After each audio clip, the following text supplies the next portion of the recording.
America സഖ്യകക്ഷികളെ ഏകോപിപ്പിക്കുകയാണ്. ബ്രിട്ടനും ഫ്രാൻസും ഇറ്റലിയും ജർമ്മനിയൊക്കെ അടക്കമുള്ള രാജ്യങ്ങളുമായി അമേരിക്കയുടെ പ്രസിഡന്റ് നേരിട്ട് തന്നെ ബന്ധപ്പെട്ടുകൊണ്ടിരിക്കുകയാണ്. കാര്യമെന്ന് പറയുന്നത്, ഇറാഖിൻ്റെ യുദ്ധകാലത്ത് യൂറോപ്യൻ രാജ്യങ്ങൾ എങ്ങനെയാണോ അമേരിക്കയുമായിട്ട് സഹകരിച്ചത്, സമാനമായിരിക്കുന്ന രീതിയിൽ ഇറാനുമായിട്ട് സഹകരിക്കാൻ വേണ്ടി നിങ്ങൾ തയ്യാറാകണം. ഇപ്പോൾ അമേരിക്കയെ സംബന്ധിച്ചിടത്തോളം ഈ മേഖലയിൽ ഇറാൻ ഒതുക്കിയിട്ടില്ലെങ്കിൽ ഭാവിയിൽ മിഡിൽ ഈസ്റ്റുമായി കേന്ദ്രീകരിച്ചുകൊണ്ട് വലിയ വിഷയത്തിലേക്ക് അമേരിക്ക എത്തുകയും അമേരിക്ക ഒറ്റപ്പെടുന്ന സാഹചര്യങ്ങൾ വരികയും ചെയ്യും.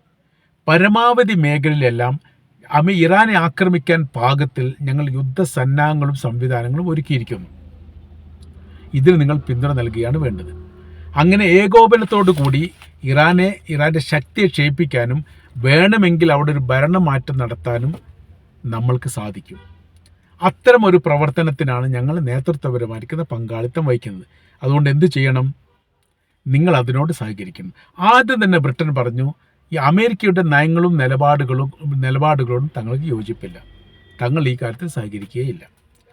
തൊട്ടടുത്ത് തന്നെ ഫ്രാൻസിൻ്റെയും ഇറ്റലിയുടെയും ജർമ്മനിയുടെയും ഒക്കെ നിലപാട് ഈ ഇസ്രായേലും പലസ്തീനും തമ്മിലുള്ള വിഷയമായിട്ട് ബന്ധപ്പെട്ട കാര്യത്തിൽ എന്താണോ ബ്രിട്ടൻ പറഞ്ഞത് അതേ നിലപാട് തന്നെയാണ്. ഇങ്ങനെ വലിയൊരു പ്രതിസന്ധിയിലേക്ക് യഥാർത്ഥത്തിൽ അമേരിക്ക എത്തിയിരിക്കുന്നു എന്നാണ് മനസ്സിലാക്കാൻ വേണ്ടി പറ്റുന്നത്.